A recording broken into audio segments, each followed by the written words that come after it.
Fabulous. Oh, there you go. You can, so for Dominic, I have judge criteria there. It's kind of our standard one. If you want to use that, you can. If you want to go on emotion, you can. Totally up to y'all. So cool. All right, here we go. It's very echoey here. I don't really have to welcome people because you've all been here all day. So we have a few guests joining us who are just going to watch the pitches. I just wanted to see what we're working on, what was going on. And so welcome to the guys who are on Zoom. Because we have two teams, we're going to be a little bit more casual with the pitches than we normally would. They'll have 5 minutes to present their idea, they'll walk through the work that they did today and the idea that they are going to propose as a solution to the issue that they've selected or that they've settled on. And then we will open the floor for questions from both of you and from Peanut Gallery as well. And yeah, that's it. Pretty simple, straightforward. At the end, we're looking for solutions that are feasible, that could be implemented. And for everybody, for judges, folks at home, and the people here, so many people now that I have to talk to. Make sure I include, we just want everybody to know that all of the ideas from today, we're going to take back to the council, back to our Balbriggan, and take into consideration so that even if your idea doesn't quote unquote win, or you have one of the ideas that's on a sticky note kind of randomly, nothing will go to waste. So this big part of today was about getting people together, getting a lot of ideas, generating a lot of knowledge about the issues and potential solutions. So don't worry, none of your hard work will go to waste. All right, let's start with team number 1AB.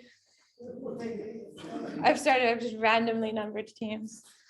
So let me get your slides up. You want us to stand there beside you and keep you happy? Yeah. And just to be part of your team, so we just stand in there and we can interject if we need to lift the help. There you go. Moral support. Yeah, back up. Exactly. Thank you. All right, there we go. So we're giving out, oh my God, we've already got there you go. You're up there behind you. Hold on, let me get my 5 minutes on the timer here. I'm also very excited. Oh, so that you all know. 5 minutes. I gotta back up here. Okay, if you run over 5 minutes, you'll hear this sound, which means stop talking. In a very kind of way. But I'm so excited. A friend gave me this the first time we had a What the Hack event, which was February 14th of 2020. So we used it for that event, and we're finally getting to use a bell for an in-person pitch again, almost 2 years later now. So you'll be the first one to get the bell in more than a year. So we want to thank our colleague Hannah Divine Wright, that is her surname, for preparing our presentation. I can click if you like. Need your forward first. So the problem that we looked at addressing the three problems that came up today was this sort of assumption perhaps or sense that there is a lack of social cohesion or social connection across the town. It's a big statement that was made in the problem statement, and it's a lot of people have different perspectives on it. And there's probably a lot of hidden assumptions in there as well, because there's no doubt there's huge connection going on across the town, and people in associational life and people in work and stuff like that or whatever. But we looked at how we could maybe look at something to try and strengthen and increase social cohesion across the town. So if you want to skip on. And what I suppose, if we're looking at that question and going with that assumption that there is a lack of social cohesion, how is that impacting, how is that visible in the town? Perhaps people not feeling safe in the town, not knowing others. There's a tendency, I don't know, you're probably, there's this sense for every one piece of good news, for every one piece of bad news, it takes 3 pieces of good news to counter that or whatever. And there is a tendency for media to focus on the negative. There's a lot of really positive stuff happening in this town. But again, if people don't feel connected, perhaps they're not feeling safe in the town. If people aren't feeling connected or there isn't that element of social cohesion across the town, that means people are being left out in the town in terms of access to opportunities, social cohesion, social connection. Remember, when it comes to employment and things like that, a lot of people, we get our jobs through our social connections, who we know, how our social capital, that's that's the nature of our relationships, how we bridge and link out to other people. Also a sense that people are, we're a commuter town in a sense, and an awful lot of people leave the town in the morning and come back in the evening, and people are really time poor. But yet COVID changed that. We've had that experience. A lot of us were working from home remotely. I know in my job, staff talking about it's been phenomenal. They'd have time to get up in the morning, drop their kids to school, come back, get out at lunchtime for a walk and things like that. And there's an opportunity there, perhaps, if the world of work is changing, that perhaps as people are more time rich, even if that's only a little bit and they're not commuting as much, is there a way that we in the town can capitalize on that to strengthen social capital and strengthen social cohesion in the town? But then if people are working remotely in their houses, they're still in silos. So how do we capitalize on that and try and bring them into the town that they can connect? So the other impact there is, I suppose, people not investing socially or emotionally in the town. There's the saying that there's two things that socialize you, dogs and children. If you have neither, are you going to feel connected in the town or whatever? And I suppose creating a sense of belonging that we're all stakeholders in the town or whatever. So there are some of the impacts. Oh, sorry. Why is it important? Again, we're talking about social isolation, people feeling isolated, creating natural networks of care. If you've come from a different town or a different area, we all, as human beings, require the support of others to be able to live. If you've children, you don't have connections. What happens if you get sick one morning or one of your children is sick? How do you get into work? You don't have natural networks of care to be able to jump in and support in that place. So we need to strengthen those aspects across the town. People having an opportunity to live meaningful life if they're not connected. Having social connection is such an important part of well-being. Having a sense of bonding. We're human beings, we're social animals. We need to physically connect, not just virtually connect. And there's so much virtual connection, but that's not as meaningful as the one-to-one physical connection or whatever. And people are becoming perhaps too dependent upon virtual when physical connection is really important. There's also that sense of the original communities. Our Balbriggan is a term that anybody, like I'm 25 years in this town or whatever, it's a term I know is used at the original community, but to be called ours is, hey, you've arrived if you're called ours. Sense of well-being and feeling of family, as I said, if you're living far away. And I suppose that sense of community, that you're now a stakeholder of the town, you're not just a commuter, you're not just coming and going. Can you move on, sorry. So what's the cost if people are feeling not as connected or that? So the social exclusion, people not having those natural networks. People perhaps not having equal opportunity, people not being aware of opportunities that are there for them, their talents and their abilities perhaps not being available to the town and to contribute to the community or the civic community, or that lack of developmental growth and opportunities for people. Again, people leaving the town, spending their money elsewhere, perhaps not coming back here. It's expensive if you have to pay for professional care if you don't have those natural networks of care. And we've touched upon that long-term mental health. So sorry if you can skip on. So our solution, I suppose we were talking about, well, let's not assume that these things aren't happening, but what can we do to maybe strengthen that it's happening, strengthen that social cohesion, strengthen that connection. And we're looking at two basic human fundamental needs. And one is food. I know a lot of communities in that where there's a lot of diversity within the community. There's a lot of initiatives around trying to promote world food and things like that or whatever. But food is a common thing that all human beings need, as is in social connection. So we were looking at bringing those two needs together and appealing to the wider demographic, young people, older people, people from different communities and stuff like that, looking to connect across generations and cultures, but bringing people together around food. And we're just mindful that, there are certain spaces in the town that, like I know there are people that would go to cafes for remote working now, and they'll sit there most of the day and buy a coffee. If you're lucky, some people go there all day and they don't buy a coffee, get the free Wi-Fi. Young people are very good at that kind of thing. Young people go to the library and they're studying in the library. There are lots of places where people are doing that kind of stuff and mixing, but is there one space that you could build that people would come to? So the solution that we came to was this concept of potentially a social enterprise cafe, our food. That would be a space for social connection. With the changing world of work, maybe a space that could draw remote workers in. It's not a hub in a sense for remote working, but it is that space that people can come and work from. It's an active listening post for community as well. Today is an example of an opportunity to engage with community, and yet there's so few people here. It's one space in time. Something like this could be a continuous space in time because you're having an ongoing dialogue with community. You could have your notice boards where there's events and activities coming up that people could put up a comment on it and stuff like that. So that concept of a listening post for community, but something that people come to or want to go to, be that for coffee, be that for local produce, local food, whatever. It will be supporting the green agenda, address food poverty, potential catalyst for trade, increased potential for social capital and growth, cross-cultural engagement. Hopefully one of the judges will ask a question one about last those different slide. parts. Maybe a judge will ask a question about one of these things. No, Okay, that's judges, an do you important have any one, I believe, that was questions? In terms of what you proposed there, and you mentioned a building. What does that look like to you, that building? And where is it located? Like Balbriggan is growing. Yeah. You know, is it part of Balbriggan Main Street? Is it? So we were thinking, you have the Civic Centre at the moment. You have Fingal. Fingal has the old council chamber, or I don't think the town council doesn't exist anymore. The council chamber itself is a space. Could that be repurposed? Maybe the cafe piece might be a little bit further down the road, but even as in terms of wider food offering, but even in terms of a remote working space, you know, that could be, you can get coffee and tea and biscuits or something there as a starting point or whatever, but you could potentially grow it out from there. There's a lot of other resources that are available to the town, to Fingal. You know, we know, for example, you've got CE and TUS as potential. There could be a work placement opportunity in there for people.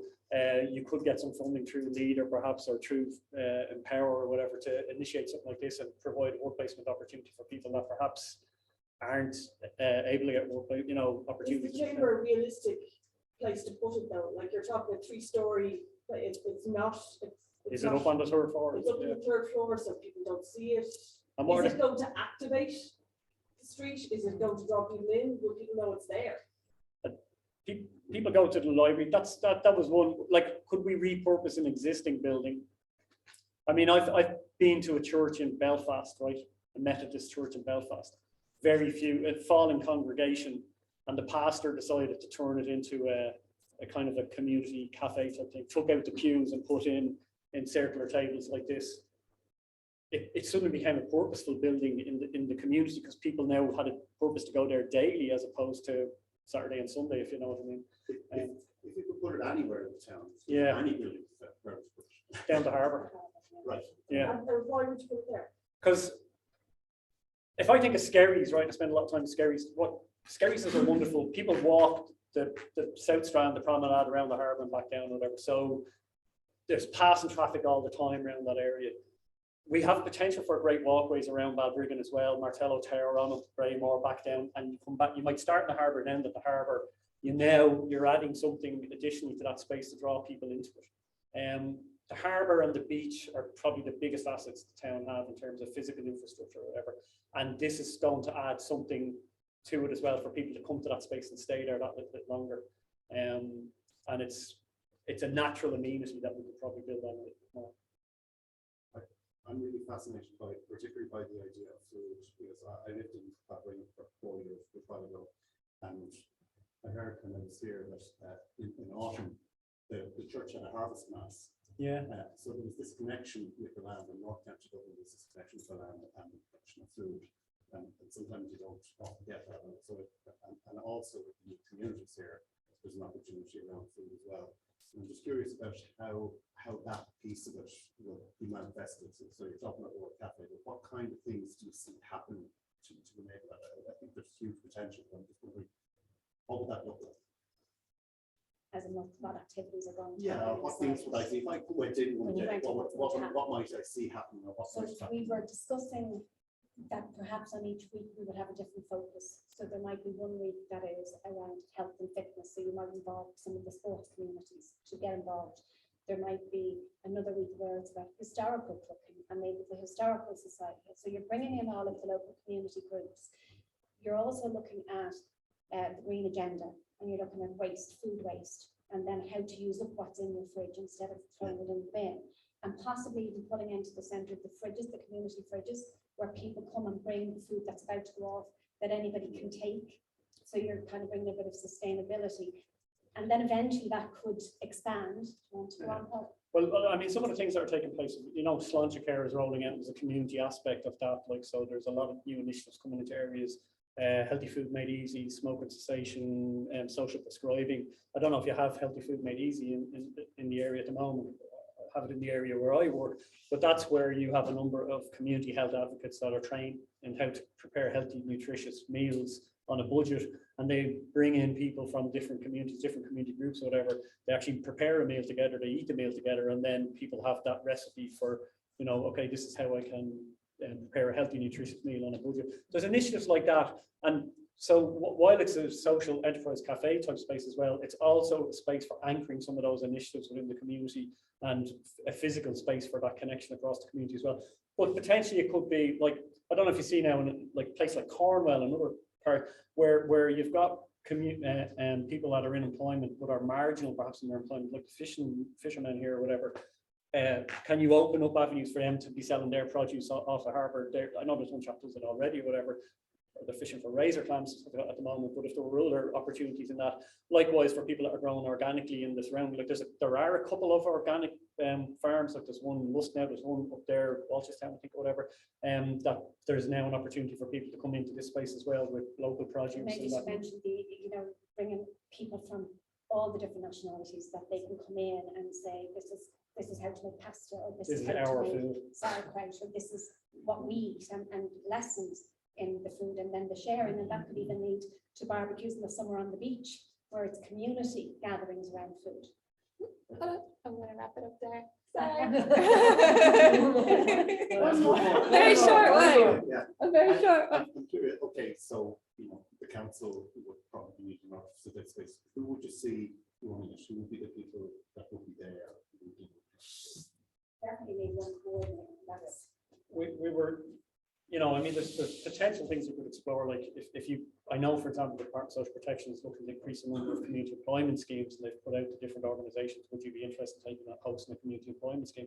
So could there be a community employment scheme that's specifically looking at food, and would also, remember, it's a combined space, it's food is the purpose of bringing people in, but it's now also a community center built around food that maybe has somebody there that's intentionally putting on activities to create social connection, and that's part of that dynamic as well. So it's you're bringing people in for a meal, but you're purposely connecting, putting on activities to connect them.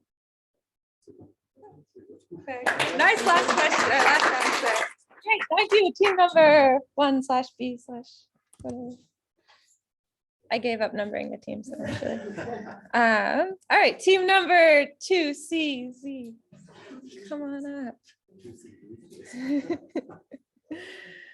I didn't quite hear. Where are you from? So what we think of it now. All right, so same rules, 5-ish minutes, and then 5-ish minutes to answer questions. And the floor is yours. Very good. You turn it. Okay, I suppose one of the big challenges were for us was to actually land on one area, because when we started actually exchanging ideas, we had 6 or 7 key areas we felt needed to be addressed. But when it came to the crunch, we were asked to focus on one, and what was very clear to us was the whole concept of civic pride, our identity as a community. This is what we are in Balbriggan. We are a community. How can we actually improve how we engage both as a community with each other and also with key stakeholders such as Fingal Council itself?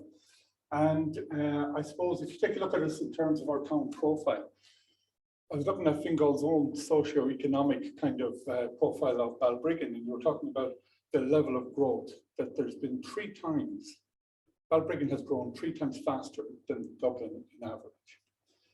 We have had, in terms of the quantum of growth, towns the size of Lusk, Skerries, etc., that the population growth alone in Balbriggan in that period is larger than those towns. So what is there about this town that we feel needs to be improved, because, you know, if you take a walk around the town, there's an awful lot of positives. I'm here 3-4 years myself. I really like the town, but I also look at it in a benchmark against others and say, you know, I walk out there, we have problems with litter, we have problems in relation to the with rubbish, we have problems in relation to graffiti. I don't see this in the other towns. So why is that so unique to Balbriggan? And it talks a little bit about kind of some of the social issues that we have to deal with as well. And that brings us back to the community code, the community issue. And I suppose also a point of demarcation is what is the council's role as our key stakeholder, and what is the role of individual responsibility in this space? In relation to the engagement, there's been a lot of engagement. Has it actually driven meaningful results? So there are plans and there are short-term goals, but perhaps there needs to be, I suppose, a better engagement with the council, I would think, in itself, to know what those areas, as I said, that point of demarcation, where we can actually take more of a leadership role and where the council can actually support us. And the whole issue again is about civic pride and identity. You only get one opportunity to make a first impression. Somebody drives into Balbriggan town that doesn't know it. How does it? What is there that makes Balbriggan attractive? There are a lot of great amenities here, but as I said, you have the problems with delivery. You have the problems with you've weeds up to your knees. You have the problems with we've had issues with graffiti and with that illegal dumping.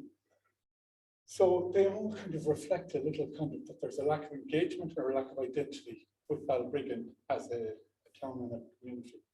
So what did we looked at and we said, okay, what are the planks upon which we can come up with solutions? So the think tank to build civic pride we saw is, first of all, better and more effective communication, because not only have we had a rate of growth, we also have the youngest population in terms of the community.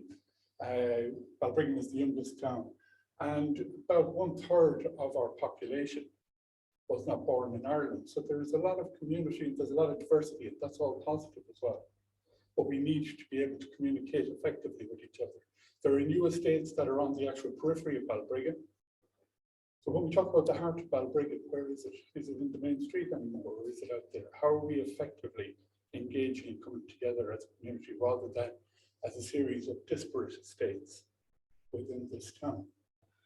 So tools such as podcasts, my colleagues will touch on these 3 points. So we're looking at communication infrastructure, so podcasts being an important plank within that. We look at better engagement with our key stakeholder of Fingal Council. So we're talking about having council town hall workshops, and that's to have that better kind of dialogue and engagement with the council. And that is just, we come away with clarity, what's in our domain, what's in your domain, and how most effectively to engage to effect necessary change.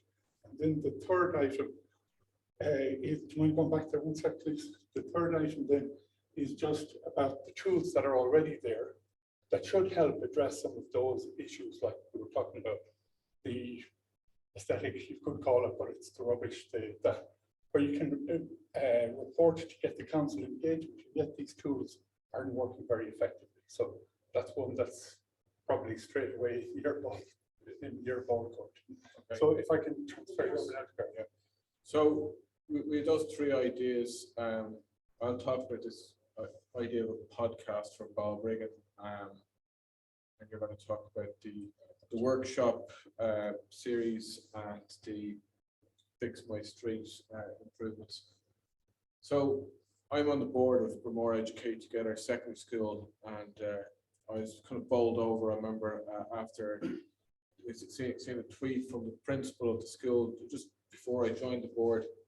They were delighted. The principal was saying she's delighted to have the Pat Kenny program out in the school, and they're delighted. Our transition years were delighted to be able to show that the team from News Talk, our school's radio station. And I was like, what? A school having a radio station? Well, it actually seems like, well, they have this infrastructure. It's not used so much. So there is potential there as a resource. So it's already there in the town. Then there's other studios like the Institute of Music that's in Balbriggan as well. And then also Fingal Council's own communication manager, Jerry McDermott, he manages the Inside Fingal podcast. So he would have some insight ideas about how podcasts work, and also his background as a sports journalist and the whole method of journalism as a profession. And why we thought this was a good idea, and kind of over the course of the day just germinated. People maybe don't feel connected. They don't get the news, from a local paper maybe, or the local websites, local Facebook can be a bit toxic. People post on Balbriggan Connected, and then it's stuff that depresses you, so you switch off. As I say, I deleted the Facebook app off my phone. But people are engaged with tools like podcasts more, and it doesn't. Radio stations are being replaced by podcasts because people are choosing more and more what they like.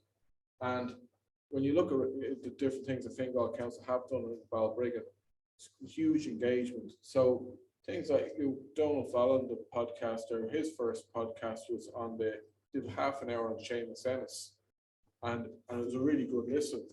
But there's lots of other topics that you could do on these sort of subjects. And we think that the costs are relatively low in terms of getting this off the ground.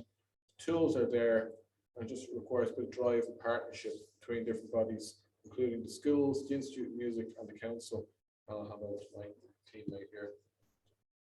So our second idea was to host or come up with or have a council town hall workshop. So this would be really the aim of this would be to improve the relationship between the community and the council, so everyone's happy and things are moving forward at a suitable pace.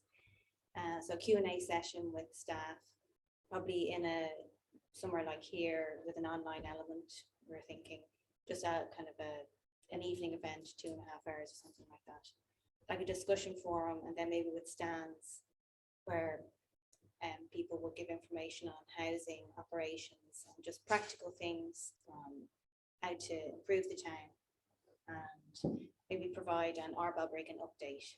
And this might develop into a biannual event. The Fingal PPN network is useful, but this will provide something a bit more local. And the cost will be fairly minimal as well. So you can move on to the next one. And then we highlighted the Fix My Street app, again, quite a practical initiative. This, I think a few of us have identified that this website link isn't working that well. We've logged complaints they haven't been dealt with, and just simple issues like some graffiti, dumping, we're kind of the connection between the community and the council is a bit confused. I think people don't understand what the council's responsibilities are and what our responsibilities are. And we want to close that feedback loop, that there's a positive resolution to any issues that are brought up.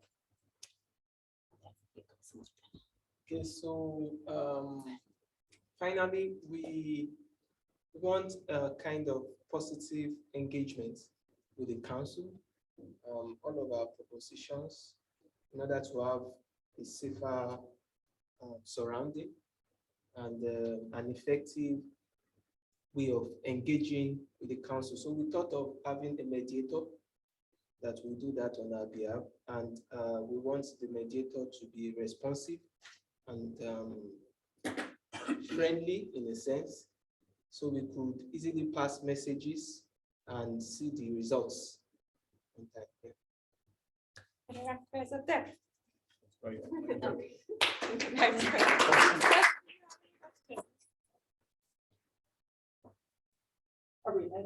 Yes, I'll still let you go. Thanks for that presentation. That was fantastic. Some really, really good ideas there. My first question was going to be around how you do the podcast. I didn't know about the radio infrastructure. Do you think the schools would be open to that kind of collaboration with the community, whereby you spread that out, like maybe start the kernel of the schools, which could radiate out and more people in the community use that infrastructure and do the podcasts. I think the school principal is very open and it's new, enthusiastic cohort of staff.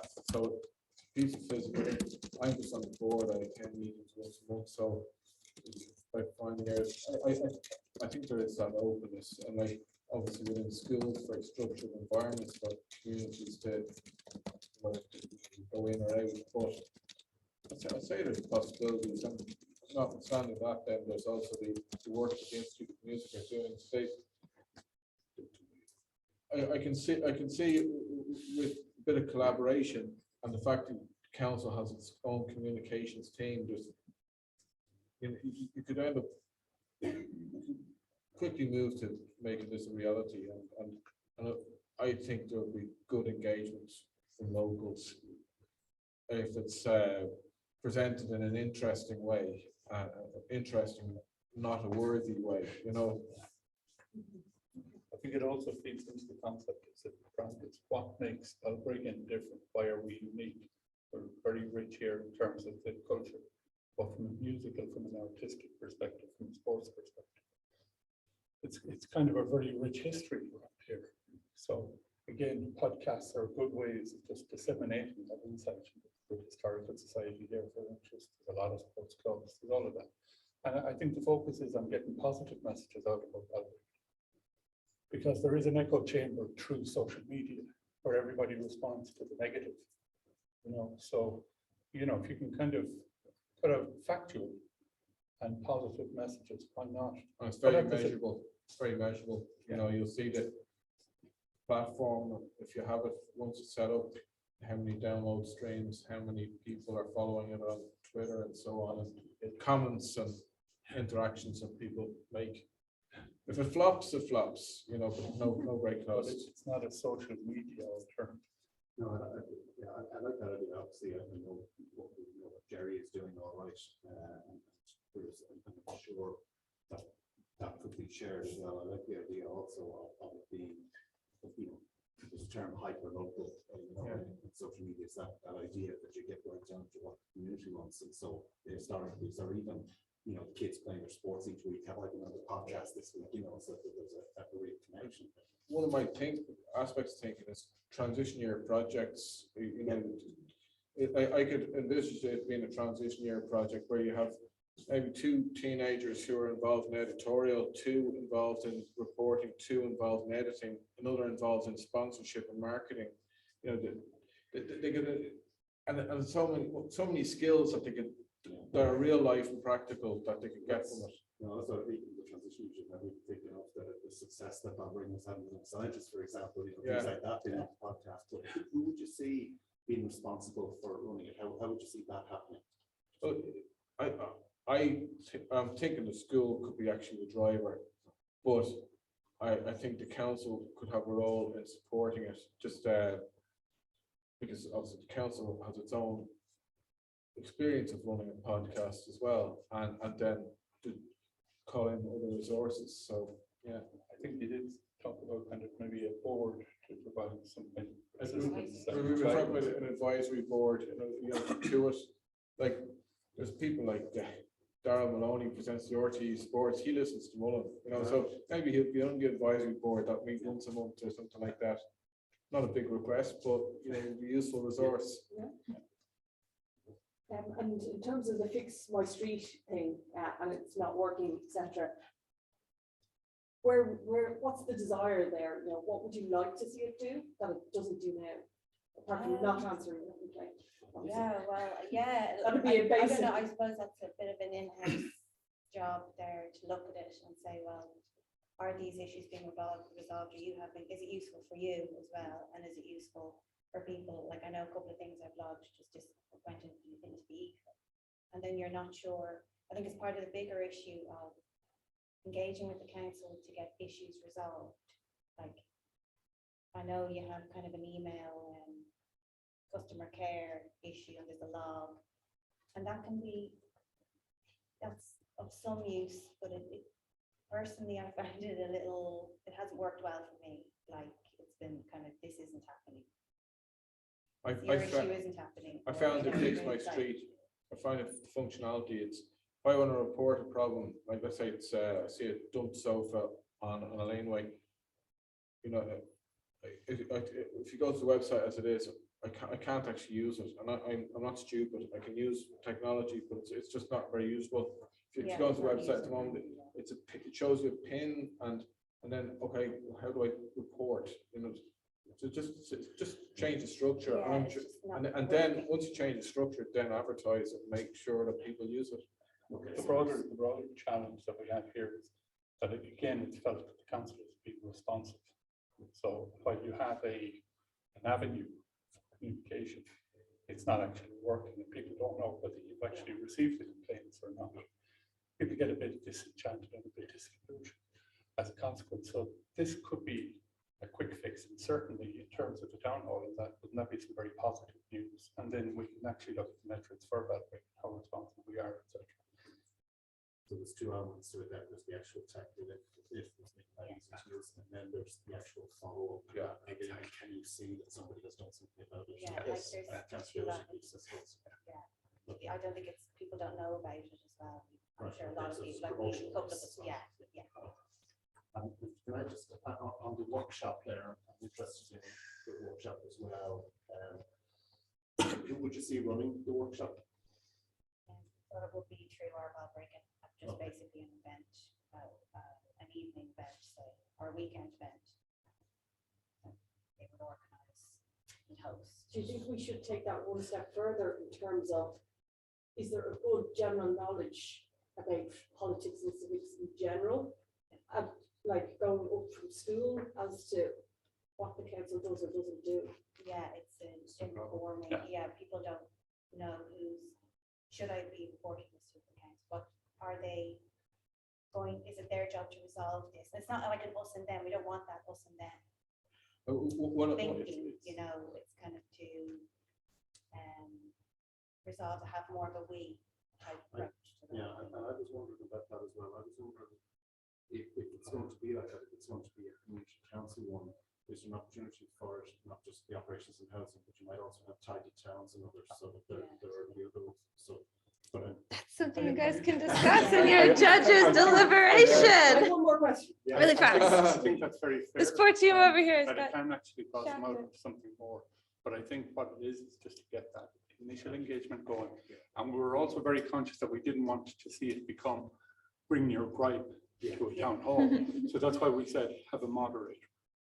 So that's what we were talking about, moderation between council and that. It's just so you get somebody there who can actually take the questions and translate it into what exactly is there. So remove some of the white noise, perhaps, and just kind of let's deal with something positive and constructive that can come out of these meetings. But it's a great sense of accountability and engagement. I think it should be welcomed. Where do you see the role of your locally elected councillors sitting in that piece? Oh, I think they should be there, to be quite honest. Why wouldn't they? Because like this is community leadership. Yeah. They're elected to support this. So the agendas here are hugely pertinent to them in actually discharging their role as representing this area. I think there's confusion. Stop! about what- Stop! No. Really good. Very good. Okay. Thank you very much. Thanks, guys. Okay, so now we've heard from both teams. Judges, I'm gonna sneak you guys over to this table over here to deliberate hotly, I'm sure. Have a discussion. I want to invite everybody else to kind of gather around a bit. And we have Bobby from Mana Drones is here to talk to us about his work. So if you guys want to all come a bit closer so that you can hear him, because he's going to come out of my speakers. Who are these? So this is Bobby from Mana Drones. From what? Mana Drones. He's going to explain it all to you, I'm sure. So Bobby, I'm going to make you the pinned spotlighted person here. There I am. There Can you I are. share? Yes, I can. Hang on. Yep. And if you want to share your screen, then Yeah. you'll see beautiful everything. And I'll put away the I have, stuff. this is weird. I'm looking at myself here. Hang on a second. I'm just going to change it. There, that's better. Yeah. Okay. I'll wait till everyone finds the best seat in the house. Yeah. Expensive too. Are you sharing? Because we still see just you. No, I haven't shared anything yet. I'm Okay, gonna. perfect. I was gonna say, because we're only just looking Most of the time, I just talk. perfect. And Talking. I do have a couple. I have a video actually, and a picture route map. So, I'll kick off. Yeah. Oh, Yeah. the floor is yours. Cool. All right. Well, hello everybody. I was listening in on your presentation, so found that very interesting. Thank you very much. And first of all, tell you who I am and what I'm doing and how it probably relates to Balbriggan, I hope, in a very big way. I'm Bobby Healy. I'm the CEO and founder of a business called Mana Drone Delivery, which is what it says on the tin. It is a drone delivery system that takes orders online by an app, and then it delivers directly to homes in suburbs by air, using a drone that we've designed and built ourselves here between Dublin and Offaly. Is where we do most of the design and development work, and then we build them, combination of Offaly, in a bog in Offaly and in our facility in UCD in Dublin. And I'm here because often it's quite interesting to talk about this business because it's very kind of sci-fi, very futuristic, quite interesting for most, but should be particularly interesting for Balbriggan. I think you're probably aware that our next live town we'll be operating in is Balbriggan. We'll be flying from the roof of the Tesco building there, from the car park that's on the roof of the Tesco building. And we'll be opening up the service to any of the local businesses that want to participate in the trials.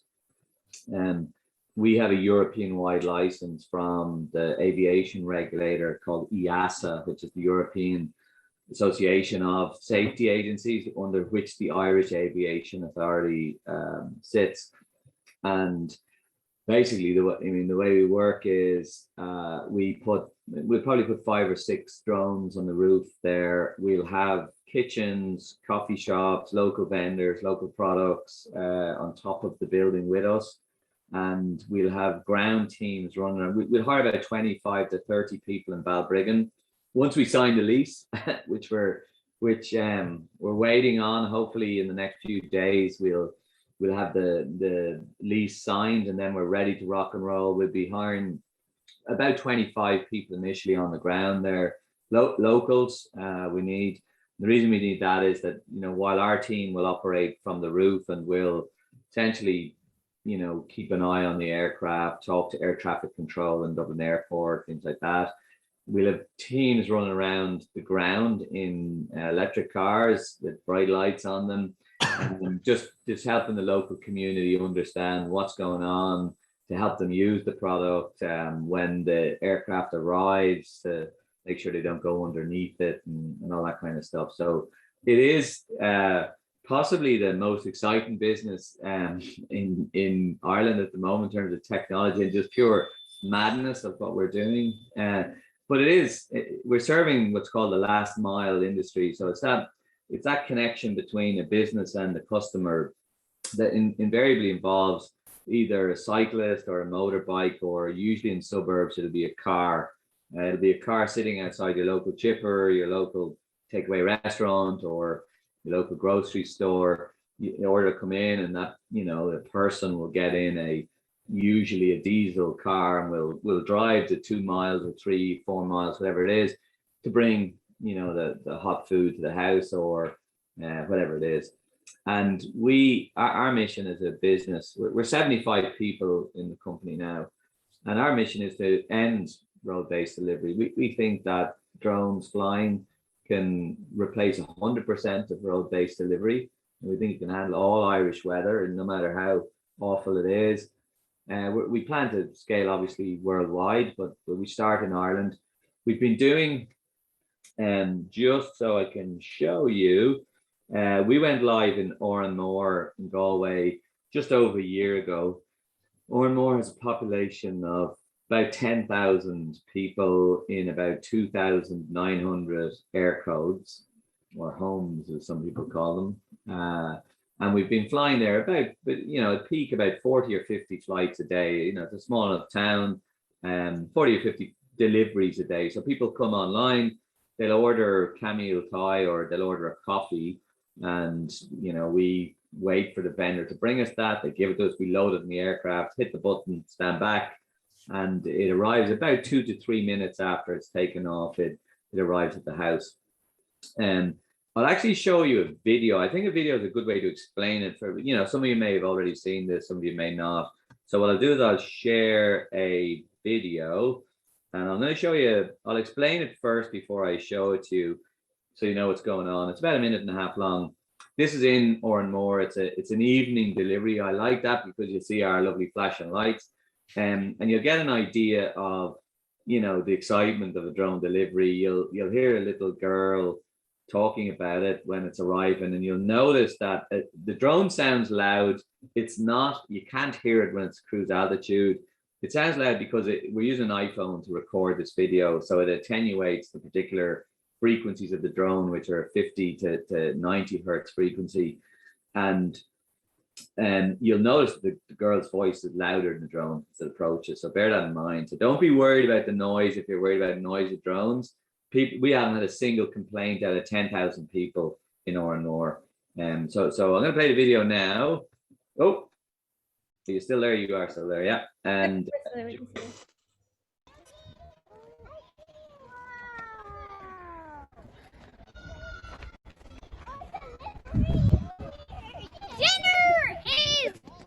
here. Dinner is here.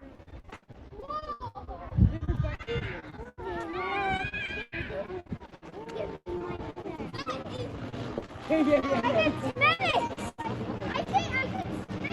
I can smell it! Are you picking it? Look at it! Look at it!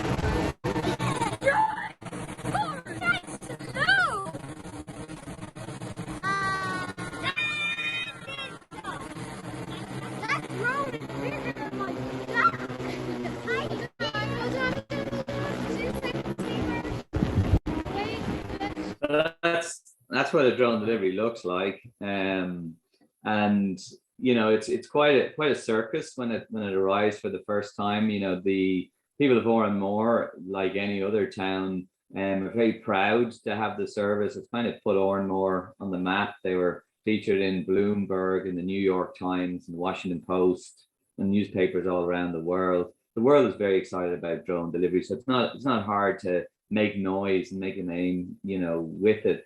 When you look at that, though, that was one of the earlier videos when literally the whole street would come out when someone got a drone delivery, and they all filmed it, and everyone was excited about it.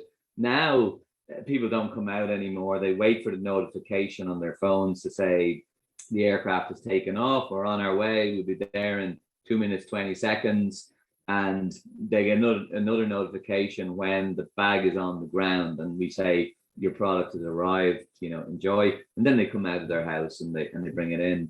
And so it's very popular. I'm going to share another screen with it to give you an idea just how popular it is. So this is town.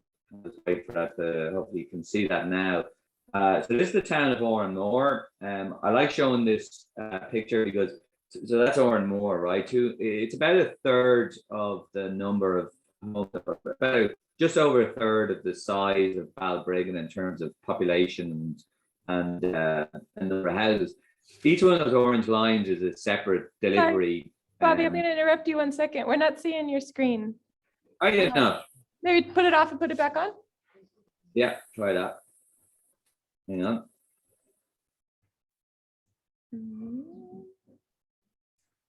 Any look? No, it says you started screen sharing. Maybe it'll come up though. We'll see. Well, fingers Yeah. crossed, hope for the best. Maybe the screen size is the problem. I'll change the size of my. Just a question. Sometimes that happens. Just Yeah. a question. Yeah, You know, go for it. if you're talking about replacing all deliveries virtually, obviously that's going to be people out of jobs. But the other issue being drones. Okay, they're small, but at the moment we have clear eyesight towards the sky, so we don't need to look at anything. And as it is, some people kind of, you know, they have drones for amusement purposes, and it can be a bit irritating because people fly, you know, too close to the houses. But I trust you probably have a certain standard, so you're not going to do that. But still, if the traffic gets very heavy in the sky, is it going to be a bit of a polluting to the eye, you know, to the eye in terms of the locality? If there's we have 18 takeaways, for example, in Balbriggan. If all that food is going to be going there on a Friday night, is the sky in Balbriggan going to be a mess of lights going left and right and up and down? You like Christmas? Yeah, that's a good question, and we get asked that question quite a bit. I don't know if you can see the screen yet, but it's kind of answers. Yeah, we can see it now. No, you still can't see it? But you can see it. Okay, good. Yeah, you're good. So yeah, I mean, what you're asking is the standard concerns. So if we survey a population before we go there, the concerns we have from the neighborhood are noise. They worry about the noise, and before they've experienced it, they worry about privacy. You know, that's a key concern. They worry about security and safety. So, you know, drone crashing or, you know, something like that. And they worry about jobs, and you mentioned jobs. And then they worry about kind of one of the things that you spoke to, which is, you know, the sky, and is the sky going to be littered? And what they actually say to us is, what about birds? You know, they say, you know, how will this affect wildlife? So that's kind of, and I listed those in order of when you ask people how to think about drones, that's what they say. That's what they say. That those are the kind of negative questions.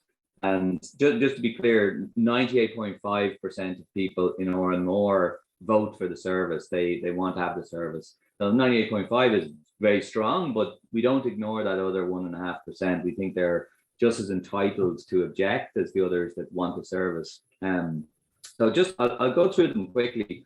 Noise is not an issue, and we have, you know, external acoustic consultants have told us, and we have the data that actually the noise that the drone makes is less noise than an electric car makes on the road. Not even a diesel or petrol car. An electric car makes more noise than our drone does. So we're not concerned that noise is an issue, and no complaints. And privacy is obviously something that the current drone world hasn't covered itself in glory with. You know, you can go to Harvey Norman's and spend 700 quid on a drone, fly it, you know, into your neighbor's house and record through their window in 4K. And that's against the law, but everybody is doing it. And that's the problem.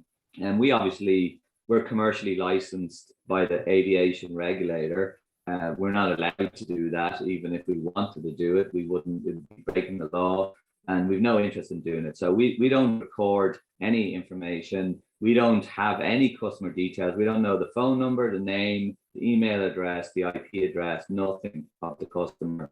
Our customer is actually the vendors. So the local, you know, Camille Pie, for example, or the local breakfast, you know, coffee shop, whatever it is. That's our customer, and all we're doing is we're carrying something from A to B on their behalf. So think of it that way. So privacy is an easy one, and that's as compared to someone sitting in a car that shows up at your front door and knocks on the door, and you don't know who that person is. There's no vetting of that person, and everything that goes along with that. And to your point on jobs, no, I mean, it's an initial reaction is yes, we will be ending the job of the delivery driver, the delivery cyclist, delivery biker, correct? We don't think those are good jobs. We think they're easy jobs to get, but we'll be hiring just as many people for our ground team. We also think that as we've proven in more, we've more than doubled the business for the local vendors that we work with in more. And that doubling in business creates jobs. It creates good jobs, people preparing food, people preparing other products that are safe, they're indoors jobs, and they're better paid than Deliveroo or Uber Eats or any of those pay their staff.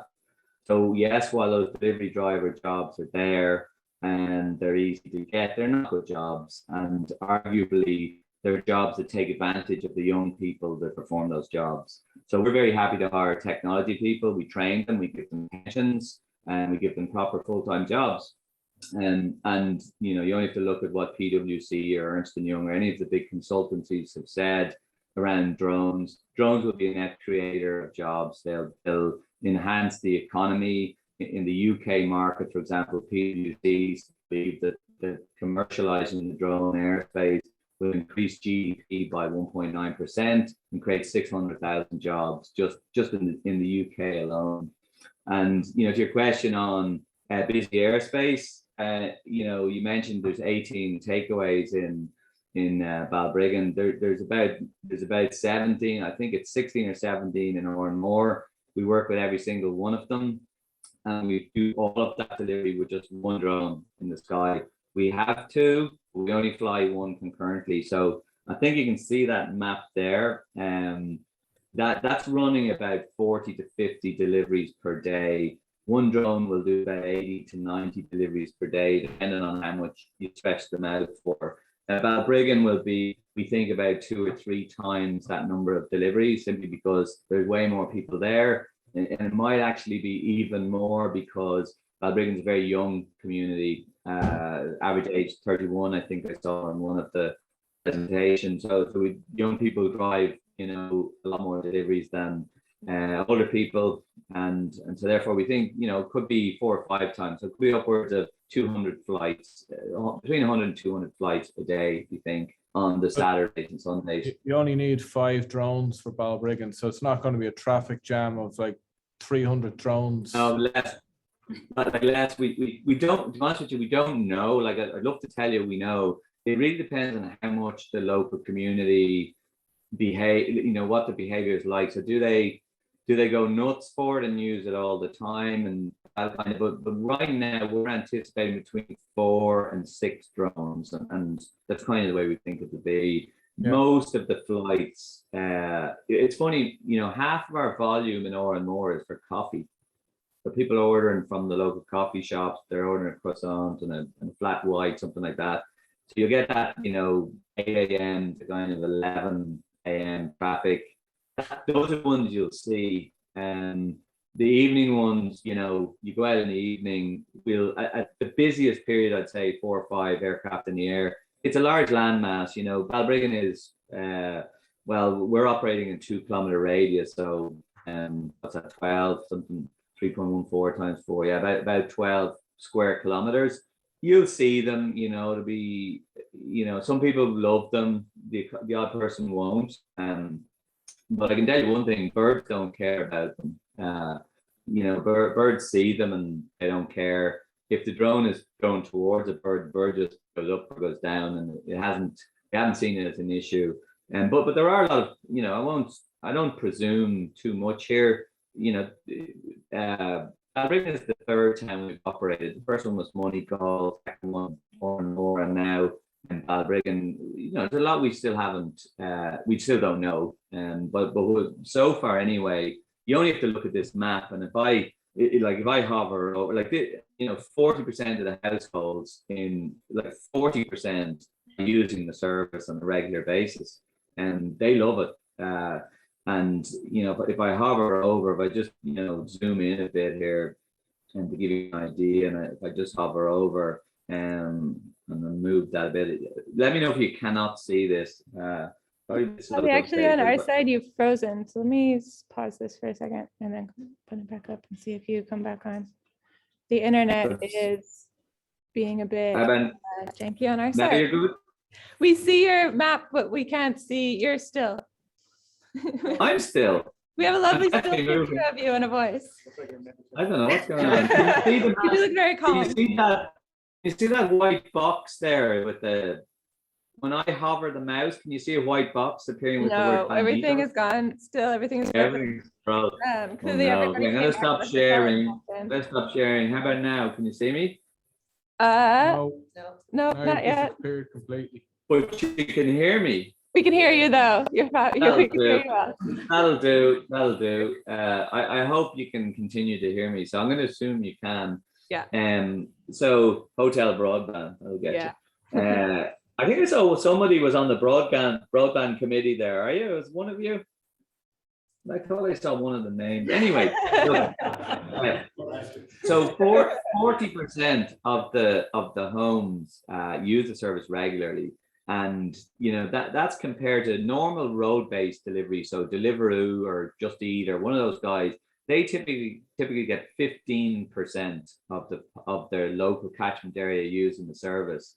You know, so we know that this is a very popular service. So that part is good, right? But what we also kind of think is that there's going to be an element of, you know, residents or locals there that hate us, and there's nothing we can do about that. And we just have to listen, respect, and, you know, work with those people to understand their concerns, make sure that, you know, we do everything we can. So, for example, one person in Oranmore is a musician, and he records music in his house. And, you know, he asked us not to do deliveries around his house, within 50 meters of his house. And we were actually able to do that because he lived in a fairly remote area. There's only 4 or 5 other houses around him. And we were able to basically make sure our flight paths never went near his house. So we're able to listen and do things, you know, at least to a certain extent, to mitigate, you know, objections. But as I said, you know, 9.5, nearly 10,000 people, and no actual complaints. So that's a good start, but it's not the end of it. And, you know, where it goes on jobs is, you know, right now anyway, there's some direct jobs. So as I said, we'll be hiring about 20 to 25 people initially in Balbriggan just to support the infrastructure and have those ground people there. And then it's, by the way, I should say, it's free for all the homes, or for all the vendors to use it. So all of the local shops, all the local stores can work with us, and it's for free. So it means that all of those coffee shops, all of those restaurants, all of those breakfast roll makers, they can get to everybody in Balbriggan in 3 minutes for free. So we know that's going to increase business for local vendors as it has in Oranmore. And we're very proud of that. And we think that's kind of, to be honest with you, when you look at drone delivery, it literally ticks all the boxes. It expands the local economy. It makes it better to live in a suburb than it does in the middle of Dublin. You know, the local bookshop in Oranmore, and this is very important, the local bookshop in Oranmore has a better product than Amazon does for people that live in Oranmore. If you think about it, you can order from the local bookshop online and get the book delivered in less than 5 minutes. And that's pretty significant. It means that that bookshop is no longer competing with Amazon, so long as they have the right choice there. And that's a very powerful thing. Same as the local hardware store.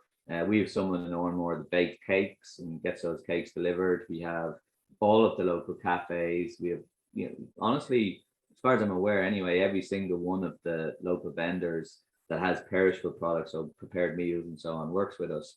We also work with Tesco. So the 19,000 products that are in the Tesco store can be delivered. Most unusual things delivered being a head of broccoli and a melon and nappy cream.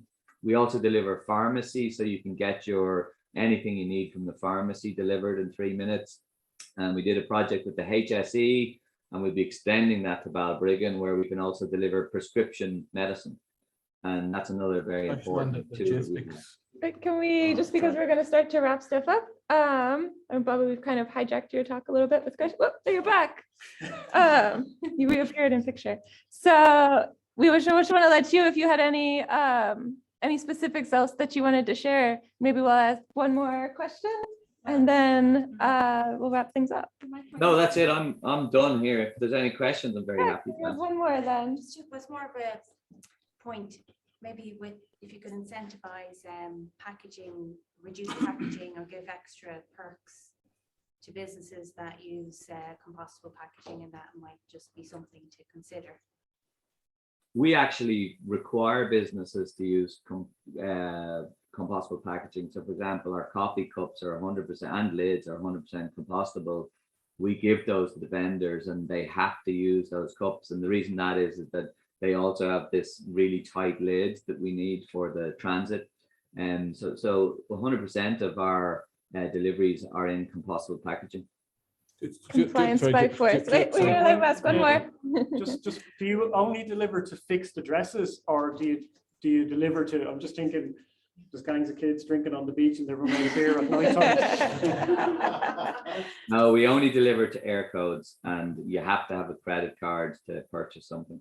Nice, cool. So the cans on the canal The can. question I wanted to ask was about, let's say if I'm at home and I want to get a takeaway from the Chinese. So does the Chinese deliver it to you guys and then you guys deliver it to me? So there's two legs of the journey.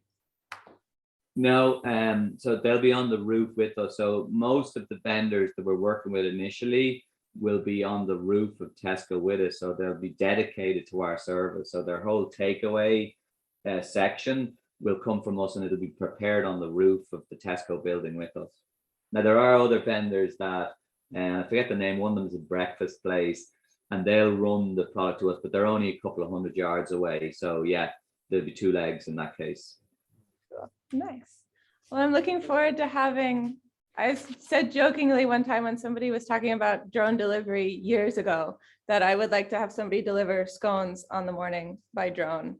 And so I'm looking forward, yeah, exactly. Very much looking forward to this growing larger and getting to see the flashing lights of drones bringing me scones in the morning.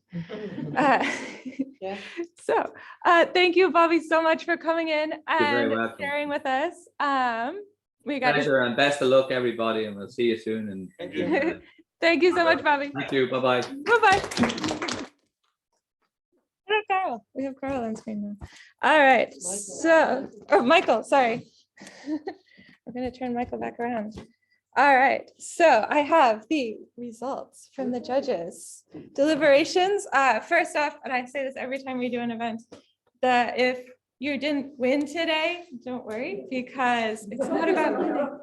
There is, don't worry. Oh, there's that too.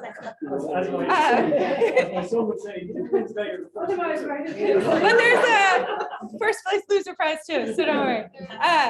And we have a top winner prize and a secondly winner prize. But we also just want to reiterate that the ideas you got presented today and the work and the research and the digging into the problems that you did were absolutely brilliant. You guys put in tons of effort in 6 hours, whatever it's been, and really, really impressive. This is really what we were hoping to get out of, just a really deep understanding of what people in the community see and potential solutions that y'all want to see, and your thoughts on how you wanted to see those brought into reality. And we're all going to take all of the ideas that you generated back and bring them to the council, and hopefully more than just one will eventually appear on your doorstep almost. So anyway, the winner selected by the judges is Think Tank. Yay, guys.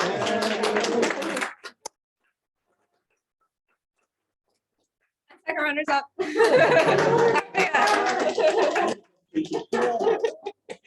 So I was going to say, can I just ask for the winners to be in a winning photo, and the second maybe winners Take a picture of everybody. You pick the big square one. I don't know where it went. Where should we? We do it there with bar, just in the So Think Tank. Give a bit of context. So, oh yeah, sorry. Yeah, sorry.